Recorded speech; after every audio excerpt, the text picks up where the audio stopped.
हम अमन चाहते हैं मगर जुल्म के खिलाफ गर जंग लाजमी है तो फिर जंग ही सही।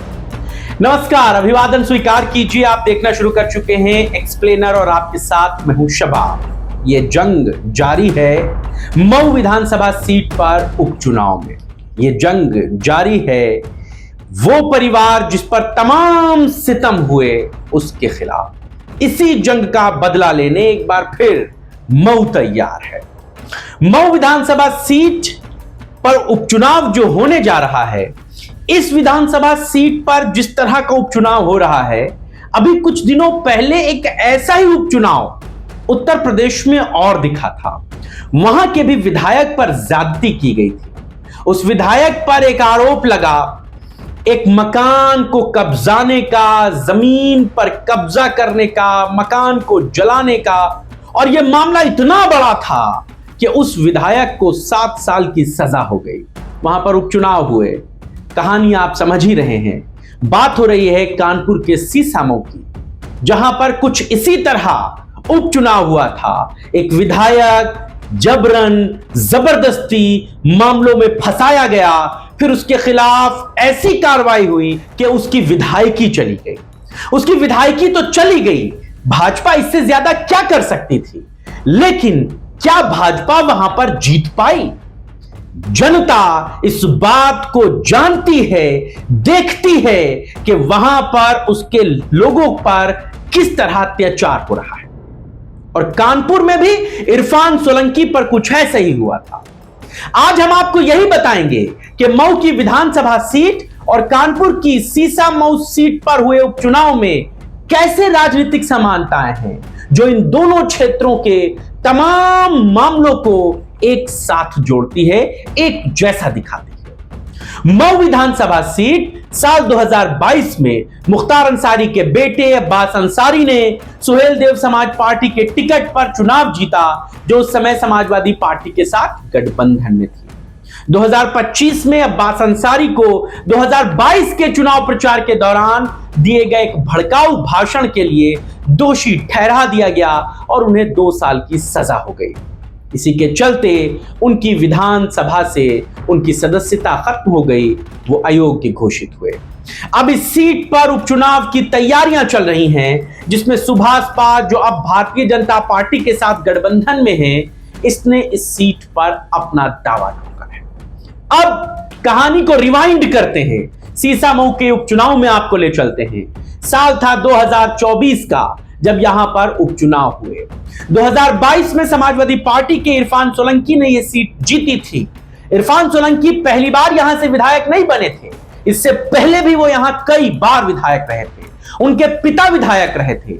मतलब कमोबेश मऊ जैसा हाल यहां का भी था, सीसामऊ का भी था। पारिवारिक सीट थी। इरफान सोलंकी को कानूनी मामलों के चलते अयोग्य घोषित किया गया, जिसके बाद साल 2024 में उपचुनाव हुआ। समाजवादी पार्टी ने इरफान सोलंकी की पत्नी नसीम सोलंकी को उम्मीदवार बनाया। यहां भी मऊ जैसे ही हालात थे। यहां पर इरफान सोलंकी के भाई भी मौजूद थे, उनकी मां मौजूद थी, लेकिन समाजवादी पार्टी ने उनके भाई और उनकी मां को उम्मीदवार नहीं बनाया, जो मऊ में भी होने जा रहा है। उनकी पत्नी को उम्मीदवार बनाया गया और नसीम सोलंकी ने भाजपा के सुरेश अवस्थी को हराकर सीट बरकरार रखी। नेताओं की अयोग्यता और उपचुनाव कैसे दोनों जगहों के जुड़ते हैं, इस बात को समझिए। दोनों सीटों पर मौजूदा विधायकों की अयोग्यता की वजह से ही उपचुनाव हुए थे। दोनों जगहों पर विधायकों पर मामले बने, उन्हें 2 साल से ज्यादा की सजा हुई और उनकी विधानसभा की सदस्यता गई। दूसरे नंबर पर जो चीज जुड़ती है वो है सपा का पारिवारिक उत्तराधिकार। मऊ में मुख्तार अंसारी के बेटे अब्बास अंसारी और सीसामऊ में इरफान सोलंकी की पत्नी नसीम सोलंकी को टिकट मिला था, जिससे समाजवादी पार्टी ने पारिवारिक उत्तराधिकारी की रणनीति को अपनाया था। ठीक यही बात अब अब्बास अंसारी के मामले में भी हो रही है। हमने आपको कल बताया था कि किस तरह अब्बास अंसारी की जगह अफजाल अंसारी की बेटी नुसरत अंसारी को टिकट समाजवादी पार्टी की तरफ से दिया जाना है। और इन दोनों ही सीटों पर जो सबसे इंपॉर्टेंट मामला है वो है ध्रुवीकरण और मुस्लिम बहुलता।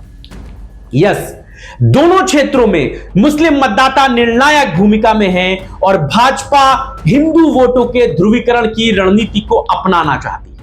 जो काम उसने सीसामऊ में किया, हिंदू मुसलमान करके हिंदुओं को एकजुट करने की कोशिश की गई, लेकिन उसकी रणनीति फ्लॉप साबित हुई। मुसलमानों की अधिकता और हिंदू मुसलमान एकजुट होकर नसीम सोलंकी के लिए भी मतदान करते नजर आए और कुछ यही हाल मऊ में अंसारी परिवार के लिए भी हमेशा दिखता रहा है। मऊ में 1,25,000 के आसपास मुसलमान हैं, दलित समाज 90,000 है, यादव 45,000 है, राजभर भी 45,000 है और चौहान लगभग 40,000 के आसपास है। तो यहां पर समाजवादी पार्टी मुसलमान, यादव, ओबीसी और तमाम दूसरे कॉम्बिनेशन पर चुनाव लड़ती है, जिसमें मुसलमानों का अधिक होना उसकी जीत को सुनिश्चित करता है और यही मऊ में भारतीय जनता पार्टी के लिए सबसे बड़ी मुसीबत है। कुछ ऐसा ही सूरत हाल सीसामऊ में भी था। यहां पर भी करीबन 1,20,000 के आसपास मुसलमान हैं। पूरी आबादी का 45% हिस्सा मुसलमानों का ही है। ब्राह्मण वोटर 70,000 जरूर हैं, दलित वोटर लगभग 60,000 हैं, लेकिन मुसलमान वोटर जो तय कर देते हैं उसी तरफ विधायकी घूम जाती है। मुसलमानों के साथ आपको दूसरे वोटरों का साथ मिल गया तो समझ लीजिए आपकी जीत सुनिश्चित है। ये दोनों बातें भाजपा को बड़ा परेशान करती हैं। भाजपा ने सीसामऊ में भी पोलराइजेशन की हर संभव कोशिश की, वहां पर हिंदू मुसलमान करने की कोशिशें की, लेकिन वो असफल रही अपने उस ध्रुवीकरण की राजनीति में। नतीजा यह हुआ, सपा वो सीट जीत पाने में सफल रही तमाम दांवपेचों के बाद। कुछ यही कमोबेश हाल मऊ में भी बनेगा, वहां पर भी मुसलमान बड़ी भूमिका में। इसके बाद बारी आती है भाजपा की कानून व्यवस्था की रणनीति की। भाजपा ने दोनों क्षेत्रों में कानून व्यवस्था और माफिया मुक्त शासन का मुद्दा उठाया। खासकर मऊ में मुख्तार अंसारी के आपराधिक इतिहास को केंद्र में रखा था 2022 के भी विधानसभा चुनाव में। यही बात सीसामऊ में भी दिखी थी, जब सोलंकी परिवार के तमाम आपराधिक मामलों का मुद्दा बना करके भाजपा चुनावों के बीच में थी। इसके बाद नंबर आता है कि किस तरह समाजवादी पार्टी ने इस सीट को बचाने की अपनी रणनीति बनाए रखी। सीसामऊ ने सपा में सीट को बरकरार रखा, जबकि मऊ में उपचुनाव की तैयारी चल रही है, जिसमें सपा को अपनी पकड़ बनाए रखने की बड़ी चुनौती होगी। अब एक बार फिर रिवाइंड कीजिए, सीसामऊ का उपचुनाव याद कीजिए। सपा ने सीसामऊ विधानसभा क्षेत्र में जब उपचुनाव के ऐलान के बाद अपने प्रत्याशी के नाम को ऐलान किया और जब चुनाव हुए वहां पर क्या दशा हुई या आपको छुपा नहीं है। समाजवादी पार्टी ने कम से कम 90 चिट्ठियां उपचुनाव के दौरान 90 चिट्ठियां भारत निर्वाचन आयोग को लिखी थी कि किस तरह पुलिसिया तंत्र चुनाव प्रभावित करा रहा है, कि किस तरह भाजपा के लोग चुनाव में मुसलमानों को अपने घरों से वोट डालने नहीं दे रहे। चुनाव चल रहा है, भारत निर्वाचन आयोग को पत्र लिखे जा रहे हैं। एक बहुत बड़ा मामला समाजवादी पार्टी ने सीसामऊ में उठाया था कि पुलिस वाले आई कार्ड चेक कर रहे थे मतदाताओं का वोट डालने से पहले। भारत निर्वाचन आयोग की यह गाइडलाइन है कि इलेक्शन कमीशन का कर्मचारी अधिकारी ही आपके आधार कार्ड को या आपके वोटर आईडी कार्ड को चेक कर सकता है, आपको पोलिंग बूथ के अंदर आने दे सकता है। पुलिस की जिम्मेदारी नहीं है। बावजूद इसके पुलिसकर्मी वोटर आईडी कार्ड चेक कर रहे थे। ये शिकायत वीडियो बनाकर भारत निर्वाचन आयोग को भेजा गया, जिसमें मतदाताओं का पहचान पत्र चेक करते हुए पुलिसकर्मी दिख रहे थे, उन्हें रोक रहे थे, उन्हें वोट डालने से वापस भेज रहे थे।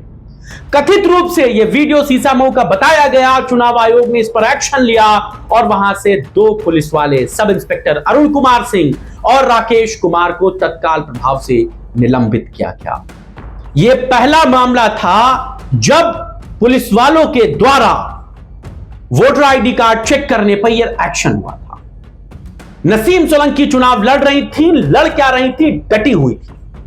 वो पोलिंग बूथ से लेकर के चुनाव खत्म हो जाने के बाद जहां पर ईवीएम रखी गई थी वहां पर कुर्सी डाल के बैठ गई। सीसीटीवी फेल हो गए। उन्होंने फौरन इलेक्शन कमीशन को वीडियो बनाकर भेजा कि देखिए यहां पर ये सीसीटीवी नहीं चल रहा है। इलेक्शन कमीशन ने एक्शन लिया। मतलब चुनाव जीतने के लिए साम दाम दंड भेद सब कर लिया भाजपा ने। बावजूद इसके नसीम सोलंकी 61,000 वोट पाई और भारतीय जनता पार्टी के प्रत्याशी से जीती। और सिर्फ मुस्लिम बहुल इलाकों में ही नहीं बल्कि उन्हें हिंदुओं ने भी वोट किया, हिंदू बहुल क्षेत्रों में भी एकजुट होकर लोगों ने उन्हें मतदान किया। भाजपा हिंदुओं को भी एकजुट नहीं कर पाई। यही कमोबेश हाल मऊ में भी है। मऊ में अब्बास अंसारी के जेल जाने के बाद अब भाजपा मुस्लिम बहुल इस सीट पर एक बार फिर हिंदू मुसलमान के तुष्टीकरण की राजनीति करना चाहती है। वो हिंदू मुसलमान करके हिंदुओं को एकजुट करना चाहती है। इस काम में अभी मिस्टर राजभर भी लगाए जाएंगे, क्योंकि सीट तो उनकी थी। भाजपा टिकट दे भले ना, लेकिन 40-45 हजार वहां पर राजभर हैं। ऐसे में कैसे हिंदुओं के साथ राजभर को भी वो अपने साथ लेकर आते हैं, अपर कास्ट के साथ में, उन पर बड़ा जिम्मा रहेगा। वो चाहती है भाजपा कि हिंदू और मुस्लिम का पोलराइजेशन हो जाए और उसके बाद हिंदू वोट के जरिए वो वहां पर इस मिथक को तोड़ पाने में सफल हो जाए कि यहां पर मऊ में कोई भी अंसारी परिवार के बाहर का नहीं जीतता। लेकिन समाजवादी पार्टी ने अपना तुरुप का इक्का चल दिया है। यह तय कर दिया है कि अंसारी परिवार से ही ये सीट चुनाव में जाएगी। मुख्तार अंसारी के परिवार से ना जाए तो उनके बड़े भाई अफजाल अंसारी के परिवार से जाए। नुसरत अंसारी चुनाव में जाएगी। यानी कि भाजपा जो काम सीसा मऊ में कर चुकी है वही काम मऊ में भी करेगी। चुनाव को प्रभावित कराने की करेगी। दाढ़ी टोपी वाले निशाने पर रहेंगे। नकाब ओढ़ने वाली औरतों को मतदान से रोका जाएगा। अखिलेश यादव उस चुनाव में भी कहते रहे थे कि एक बार रोका जाए दूसरी बार जाइए, दूसरी बार रोका जाए तीसरी बार जाइए, जब तक आप अपना वोट ना डाल दीजिए तब तक वापस मत आइएगा। यही काम मऊ में भी करना पड़ेगा। उपचुनाव अगर एक सीट पर हुआ तो भाजपा पूरा जोर लगा देगी कि वो चुनाव प्रभावित कराया जाए, वो चुनाव प्रभावित किया जाए, कैसे भी जीता जाए, जैसे रामपुर जीता गया था। लेकिन इस बार समाजवादी पार्टी ये तय कर चुकी है कि अब अगर जंग लाजमी है तो फिर जंग की जाएगी। 27 के चुनावों का ये लिटमस टेस्ट होगा।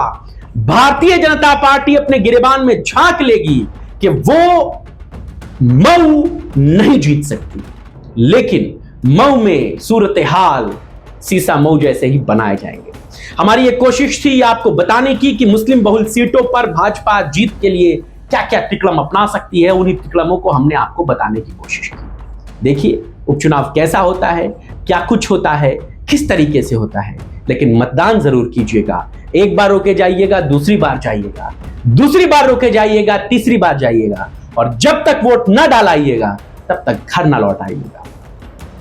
साहिर लुधियानवी साहब के शेर के साथ इस चर्चा को खत्म करेंगे कि जुल्म फिर जुल्म है, बढ़ता है तो मिट जाता है, खून फिर खून है, टपकेगा तो जम जाएगा।